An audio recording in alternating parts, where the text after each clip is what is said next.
Hello everyone, তোমরা সবাই কেমন আছো? আশা করছি অনেক ভালো আছো। তো আজকের এই লক্ষ্মীর মতো ব্রাইডটাকে কেমন লাগছে সবাই কমেন্ট করে জানিও কিন্তু। আর আমি এত বড় ভুল করে ফেলবো স্বপ্নেও ভাবিনি। সত্যি আমার এরকম ভুল আর আগে কখনো হয়নি। ভিডিওটা শেষ পর্যন্ত দেখো, বুঝতে পারবে। এদিনের কাজটা ছিল 15ই ডিসেম্বরে। তো আমি এডিট করতে অনেকটাই লেট হয়ে গেল, কারণ সময় পাচ্ছিলাম না। আর একদিকে বিয়ের বাড়িতে গিয়ে রাত জেগে একদম ঘুমিয়ে আমার ফুরোচ্ছে না, সেই জন্য আর এডিট করেই হচ্ছিল না। ব্রাইডের লোকেশন ছিল মানিকপুর সখিয়ালিতে। তোমরা অনেকেই হয়তো আগের ব্লগে দেখেছিলে যে আমি তাকে ফেসিয়াল করাচ্ছি। তো আমি তখন লোকেশনটা বলতে হয়তো ভুলে গিয়েছিলাম যে আমার দিদির বাড়িটা কোথায়।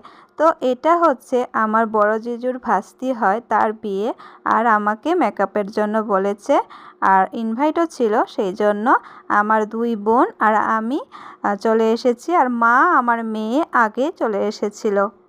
এদিকে আমার মেয়ে আর আমার ভাগ্নিগুলো এগিয়ে নিয়ে আসলো। আর এখন আমাকে ক্যামেরা করে দিচ্ছে আমার ভাগ্নি, বড় ভাগ্নি, ছোট দিদির মেয়ে। তারপর আমি ডাইরেক্ট চলে গেলাম বড়দির রুমে আমার জিনিসপত্রগুলো রাখার জন্য। তারপর আমার প্রচুর খিদে পেয়ে গেছিলো। আর তোমরা ভেবো না যে এসেই খেতে বসে গেছি। তো একটু সময় রেস্ট নিয়ে তারপর খাবার এখানে এসছিলাম। তো এখানে আমাদের অনেক চেনাকি মানুষ ছিল বিজনির। তো আমরাও খেতে বসে পড়লাম। আর খুবই খিদে পেয়ে গেছিলো, বাড়ি থেকে চা শুধু খেয়ে গেছিলাম, টাইম পাইনি। আর এদিকে আমার দিদি আর আমার বোন সবাই মিলে খেতে বসে গেছি। তারপর ভাবলাম ব্রাইডের তো লেট হচ্ছে, তো আমার দিদিকে হেয়ারটা করে দিই, এগিয়ে থাকবে কাজটা। তো আমার দিদির হেয়ারটা করছিলাম। আর হেয়ারটা কমপ্লিট করার পর ব্রাইড চলে এসেছিল। তারপর ব্রাইডকে বসিয়ে দিয়েছি। এই হচ্ছে সেই দিনের মিষ্টি ব্রাইড, কৃষ্ণা দাস। তো ওকে আমি সাজিয়েছি।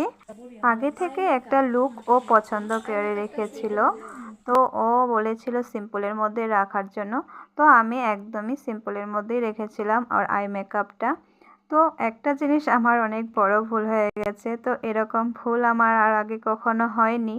তো এরকম ভুল হওয়ার কারণটা হচ্ছে অনেক তাড়াহুড়ো করছিল। তো ওদেরও রিলেটিভগুলো চলে আসছিল, বারবার ওকে যেতে হচ্ছিল ওদের ঘরে। আমি ওর কলকাতাও অনেক তাড়াহুড়োতে করেছিলাম। তো বারবার বলছিল ওকে একটু ছাড়ো, ওকে একটু ছাড়ো, মানে কেউ দেখতে এসছিল।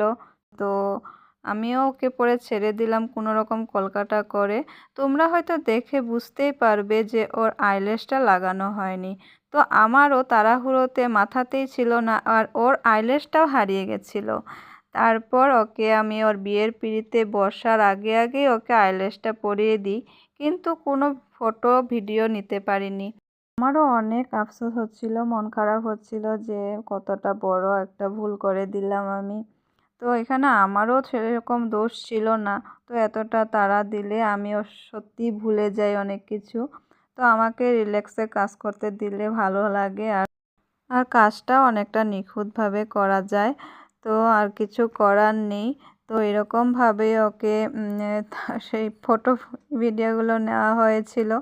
তো অনেকটাই হয়তো খারাপ দেখা যাচ্ছিল, জানি না কেমন লাগছে। সত্যি আইল্যাশটা ছাড়া অনেকটাই খালি খালি লাগছিল ফেসটা, দেখলে বোঝা যায়। মেকআপের অনেক ভিডিও ক্লিপ আমি নিতেই পারিনি, ভুলে যাই আমি। আর আমার বোনও তখন ছিল না। তো আমার আর কিছু করার নেই, আমার মোবাইলটাও ডিস্টার্ব করে খুবই। তো সেদিনের ব্রাইডকে তোমাদের কেমন লাগলো অবশ্যই কমেন্ট করে জানাবে। তো আমার কাজ কারা কারা পছন্দ করো অবশ্যই কমেন্টে একটু জানিয়ে যাবে, আমার খুব ভালো লাগবে। তো এই হচ্ছে ফুল লুক আমি এখানে এসে নিয়েছি, তখন আর সময়ই পাইনি। তো একদম দেখো ওকে বিয়ের পিঁড়ি করে নিয়ে আসছে।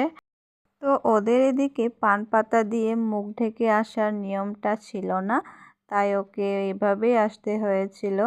তো আমার পান পাতা দিয়ে মুখ ঢেকে আসার নিয়মটা খুবই ভালো লাগে। তো এখানে ছিল না। তো আমি যতটা পেরেছি ভিডিও ক্লিপ নিয়েছি। তো অনেক ভিডিও ক্লিপ নিতেই পারিনি। তো আমার মোবাইলের চার্জও সেরকম ছিল না। আর এদিকে দেখো আমরা ভিডিও নিচ্ছিলাম, পেছন থেকে ওরা উকি দিচ্ছিল। আর এখানে দেখো অনেক এনজয় করছিল সবাই মিলে ডান্স, আমরাও ডান্স করেছি, আমার দিদি বোন সবাই মিলে এনজয় করেছি। আর খুবই ভালো লেগেছে। বিয়েটা এনজয়ের হলেও বিদায়বেলা খুবই কষ্ট লাগে সত্যি। আর আমি বিদায়ের সময় কোনো ভিডিও ক্লিপই নিতে পারিনি, কারণ মোবাইল একদম সুইচ অফ ছিল আমার। আর কিছু করার নেই। তো অনেক এনজয় করেছি, দেখতেই পাচ্ছ আমার দিদি একদম হয়রান হয়ে গেছে নাচতে নাচতে।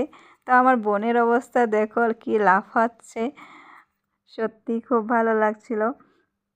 তো ফ্রেন্ড, আমি এখানেই ভিডিওটা শেষ করলাম। টাটা, সবাই ভালো থেকো।